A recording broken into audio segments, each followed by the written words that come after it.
أعوذ بالله من الشيطان الرجيم. بسم الله الرحمن الرحيم. وقال لهم نبيهم إن آية ملكه أن يأتيكم التابوت فيه سكينة من ربكم وبقية مما ترك آل موسى وآل هارون تحمله الملائكة إن في ذلك لآية لكم إن كنتم مؤمنين. ثم أنزل الله سكينته على رسوله وعلى المؤمنين وأنزل جنودا لم تروها وعذب الذين كفروا وذلك جزاء الكافرين. إلا تنصروه فقد نصره الله إذ أخرجه الذين كفروا ثاني اثنين إذ هما في الغار إذ يقول لصاحبه لا تحزن إن الله معنا فأنزل الله سكينته عليه وأيده بجنود لم تروها وجعل كلمة الذين كفروا السفلى وكلمة الله هي العليا والله عزيز حكيم. Salam alaikum wa rahmatullah. Donc je vais essayer de vous expliquer globalement le bon comportement des messagers. Je vais vous donner déjà un point de vue musulman sur la lignée des prophètes. Tous les prophètes, sans exception, sont dans la lignée des prophètes. Si on regarde l'arbre généalogique, ils ont tous un ancêtre commun. Des fois 2, des fois 3 et des fois juste 1. Tous ces prophètes ont obéi. Moi, là, ici, je vais vous parler simplement des 2 derniers dont on a la preuve de l'existence matérielle et physique qu'ils ont vraiment vécu. Et donc, on a des vestiges en deçà, c'est-à-dire en dehors des simples écritures. Il y a aussi des récits historiques, et des preuves physiques, matérielles de l'existence de ces 2 prophètes. Donc, le doute sur le fait que les messagers aient existé, sur ces 2-là, on ne peut pas douter. Aussi, on va regarder déjà, pour ne pas offusquer les chrétiens, d'un point de vue chrétien, la continuité du message des prophètes, afin que vous puissiez par vous-même démêler le vrai du faux, Inch'Allah. Parce que les bons croyants sont ceux qui raisonnent. Alors, pour les juifs aussi qui veulent écouter ces vidéos, ils sont la bienvenue. Enfin, ceux qui sont juifs, soit par héritage génétique de lignée, de tribu, soit seulement parce que pour eux c'est la religion qui est importante. Donc vous êtes la bienvenue. Marhaba bikoum. Donc, ce qui se passe, quand le prophète alayhi salatu wassalam, Aïssa, donc Jésus, reçoit la révélation et il est envoyé avec des miracles qui démontrent en fait que c'est lui le choix de Dieu. Et il est envoyé donc en mission avec les miracles, la révélation de ce qui a été en termes de religion et qui est la volonté de Dieu, et des nouvelles réformes, ce qui fait de lui un messager, parce qu'il porte le message de Dieu ainsi que les anciens messages qui sont toujours valables, mais il porte aussi les réformes, ce qui fait de lui un prophète. Voilà la différence entre les messagers et les prophètes. Il y a eu dans notre histoire des messagers qui venaient dire ce qui était déjà et qui n'apportaient pas de réforme. Ceux-là étaient des messagers de Dieu. Ils avaient une grande importance, certes, pour appeler les gens à ce qui avait déjà été révélé. Parce qu'il y a aussi un délai prescrit pour les lois et certaines réformes qui vont arriver.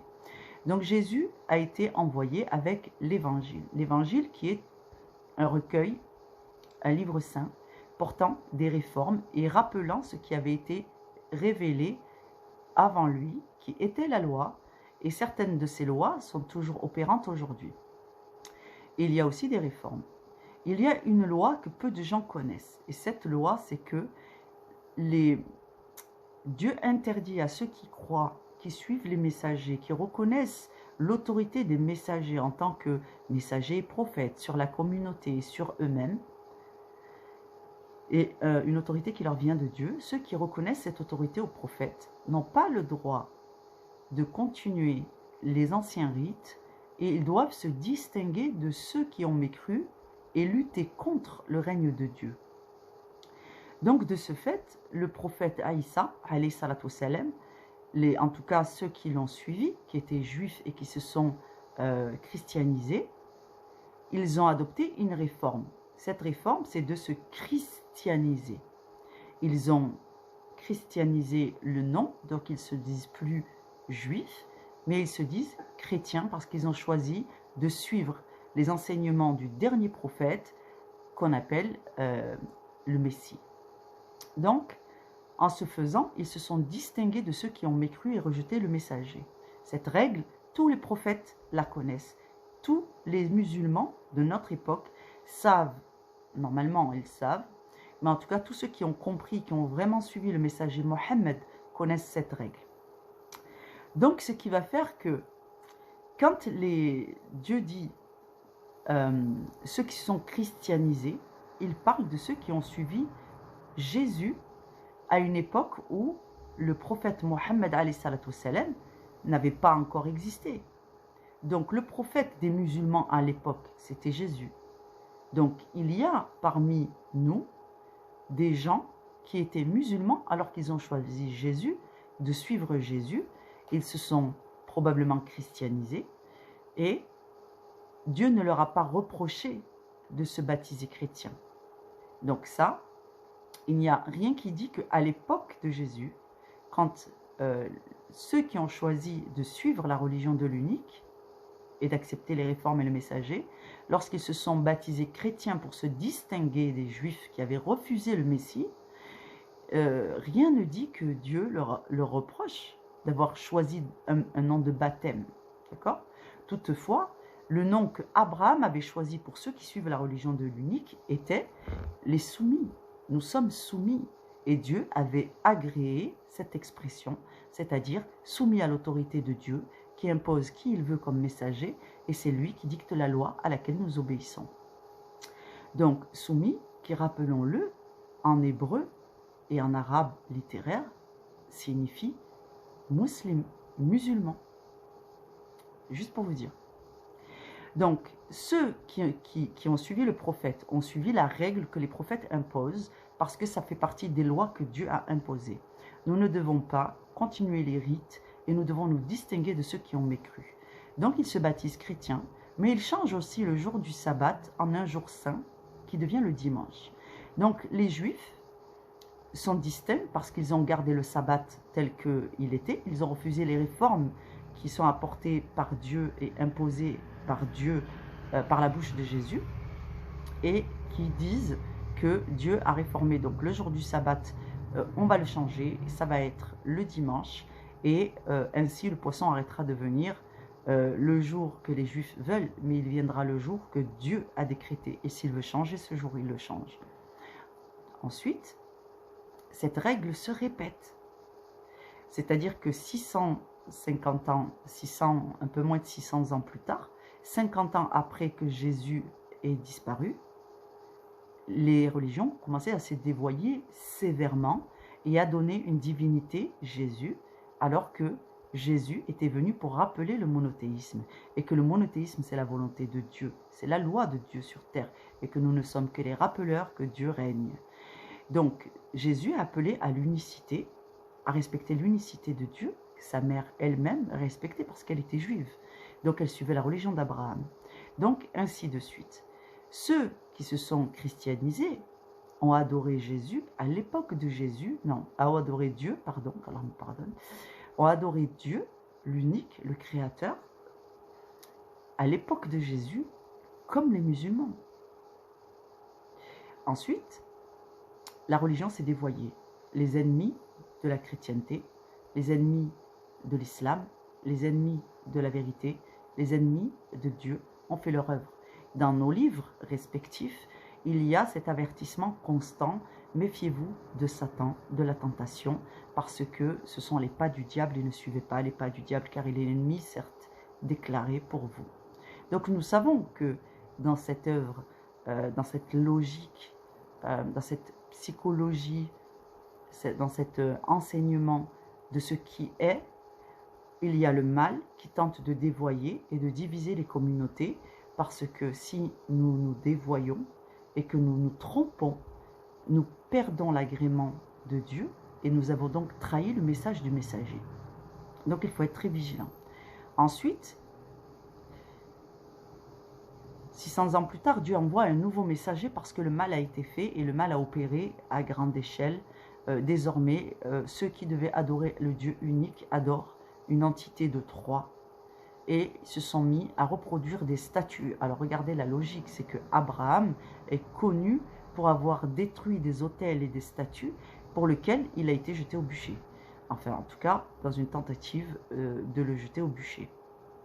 Donc la religion d'Abraham, qui est venue défendre Jésus dans la continuité logique, est une religion dans laquelle il nous est interdit d'associer ou de donner une effigie à Dieu, qu'elle soit humaine ou qu'elle soit sous forme de pierre ou de représentation quelconque. De la même qu'il interdit d'adorer les animaux, il interdit d'adorer toute créature, tout simplement.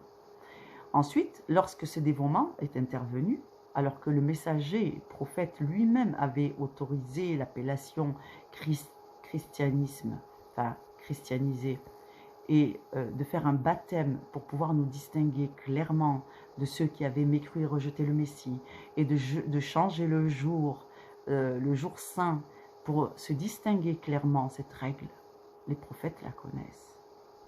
Lorsque Dieu envoya le prophète Mohammed alayhi salatu salam, il est venu, il a imposé la même règle. Lorsqu'il discuta avec les juifs de l'époque, parce que quand le prophète est venu, il y avait donc des juifs et des chrétiens. Alors que à l'époque de Jésus, il n'y avait réellement que des musulmans, et des musulmans qui se sont baptisés chrétiens, et des juifs qui restaient baptisés juifs. Mais notre histoire est un peu différente et elle nous rapporte une interprétation un peu biaisée. Donc c'est pour ça que je fais appel à votre logique. Lorsque le prophète Mohammed a été envoyé avec une nouvelle révélation, donc ça veut dire des réformes, c'est-à-dire que Dieu a encore apporté une modification à la religion de Jésus, qui était la religion d'Abraham, qui était la religion d'Adam.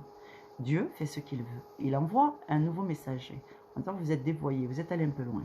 Là, désormais, c'est le dernier pan, donc il y a une destinée même pour la révélation.